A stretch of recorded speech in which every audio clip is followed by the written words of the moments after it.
Hello and welcome back. Today we've got the talking points for Everton Man City.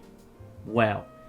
This Everton team has the ability to, send you to the highest of highs and then drop you down to the lowest of lows in the next match and vice versa. But today was one of those cases. Obviously Boxing Day played bottom in the league. Probably were on the front foot for the entirety of the match and weren't able to pick up 1 point. Today, we only have one shot. That one shot is a goal. And, we end up coming away with a point against a very formidable City team at a very formidable venue. Credit to us, man. Because, last year we saw time and time again, games like this, we're able to pull out a result out of absolutely nowhere. And that point is huge, not only for Everton, but for Frank Lampard's job, for the team's confidence. A lot of things come into play. Let's get into the talking points, and we'll start with the first half.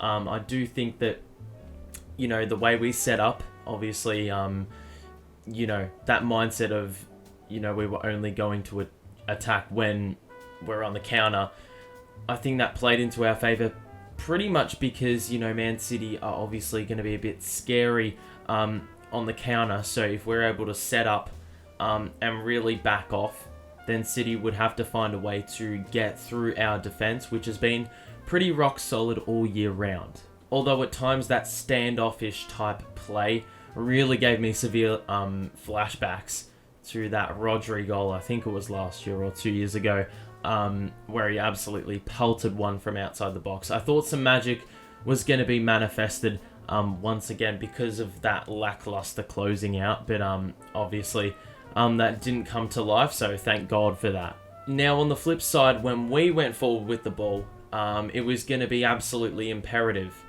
that we're able to offset City's defensive structure with class of our own, and we know in past weeks, we're not even able to do that against the most incompetent of defences. So this was going to be a real challenge for us. And in the first half, we did not even give them a sniff.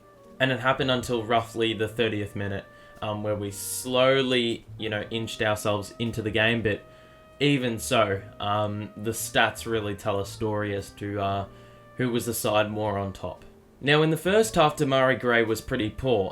There were a couple of chances that he squandered in terms of, bringing the ball forward and potentially burning off opponents for his own, potential build-up play. And it didn't really help the team whatsoever. He turned the ball over a couple of times when we were in a good position. Obviously, those were few and far between opportunities. But yeah, it was a pretty poor first half by him in a game where we really needed his impact. The goal conceded in the first half, obviously very disappointing. It was one of those jammy type goals. Even the fact that, Connor Cody actually read the shot, but Jordan Pickford deflected it into the goal, really epitomises our season so far. It hasn't been that easy. We've had, parts of games where we've been on top, and Connor Cody can really epitomise that with, where he was positioned for that goal. But then, obviously, there's always something in the way, and Jordan Pickford was that something in the way. I also can't help but think that DCL needs support. I think this is a more long-term vision, but DCL needs someone, at his feet. When we're sending those long balls towards DCL, obviously, he knocks it off his chest onto the floor, but there's never anyone, swooping on it. So I do think that in the first half, at least, Demarai Gray probably needed to be a little bit closer. I understand trying to be a bit more expansive and spread the City defence, but at the same time, I think for situations like that, Demarai Gray probably needs to read the play, and, Frank may need to consider something like that. Just so DCL isn't dropping the ball at his feet and turning the ball over because there's absolutely no support and no relief. And look, at halftime, I thought it was just going to be a case of damage control. We were 1 goal down. A lot of people anticipating this was going to be a 4-0, a 5-0, a 6-0. 1-0 was a pretty good result going into the half, and considering the goal we gave away, it was a pretty good half, generally speaking. But I've got this FA Cup 1995 winner's shirt on for a reason, because In the second half, we absolutely played like winners, even though the result wouldn't suggest that. We were absolutely winners in the second half. When we were able to redeem ourselves through that Demarai Gray rocket. And let's talk about the goal. So basically, I mean, the goal really epitomizes the importance of having overlap and adding that extra layer to your offense or your attack, because Miko went on the outside and Akanji, who was originally marking Gray, actually had to pick up Mikolenko on the outside. So he just let the seas part for Demarai, and all Demarai Gray needed to do was have a little bit of added composure, which obviously is something we've lacked on numerous occasions this year, and that has been the difference maker in terms of points not going our way. But in this game, it was quite the opposite.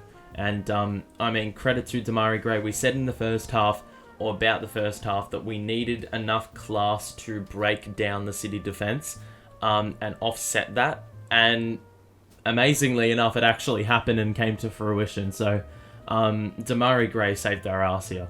And look, there were a lot of candidates for player of the match. I'm going to give it to Demarai Gray. I do think that despite him scoring the goal, there were a lot more things beyond that he did exceptionally well in the second half that really rectified the issues of the first half. Defensively, he was getting back. He was executing challenges. He was helping us win possession. There were a lot of good things that he did in the second half. And obviously, there would have been some emphasis, on us sort of getting the game back on our terms. And Demarai Gray was a huge part in making that all happen. So credit to him.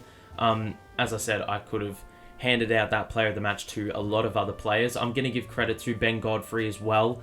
Erling Haaland, given how devastating he has been this season, Ben Godfrey did an excellent job of just making his life difficult, holding him accountable. I think that was the most important thing. Denying that run and jump, he didn't really get any opportunity for a header.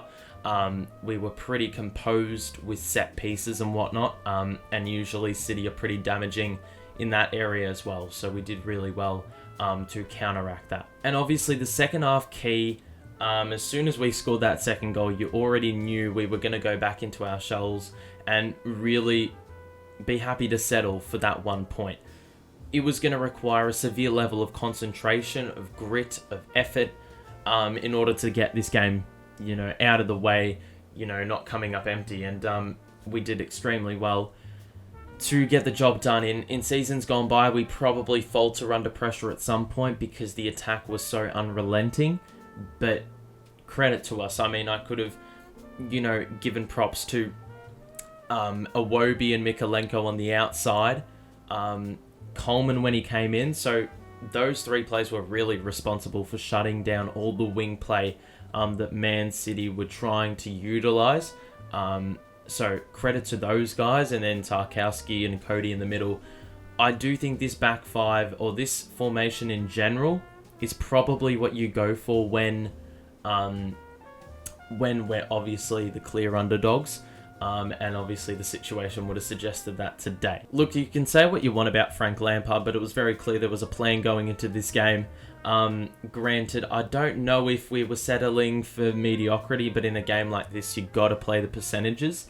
And Frank did an excellent job of doing exactly that, limiting them, and also about limiting the high percentage chances they were going to get, because they usually get them in bunches every game, and that's why they score so many goals. So we did well to really absorb all that pressure, and I'm going to give him credit. It was a warrior type performance. Now going forward, what do we look for in the transfer window? I said last week a striker, but I think the more glaring need here, given we only had one shot, but granted it was always going to be difficult to penetrate the City defence, I now think we need a playmaker more than anything, because you can get whatever striker you want, but the playmaker is going to be the one that makes it all happen.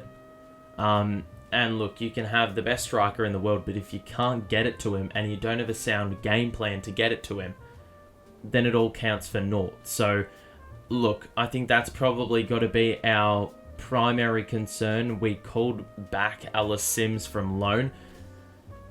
Do I think that was a smart move? Probably not. I don't think he's going to change the game or anything. I mean, Tom Cannon wasn't on the bench, so I don't really know what to say about that. but potentially it's a budget opportunity for someone, who, has a chip on their shoulder, hasn't really gotten much opportunity at the highest level. So it's going to be interesting to see if he can hold his own. That's provided he gets time. But we've got Brighton next. That game is posing as a huge contest. We won't have Amadou Onana, so it's going to be a matter of the next man up mentality.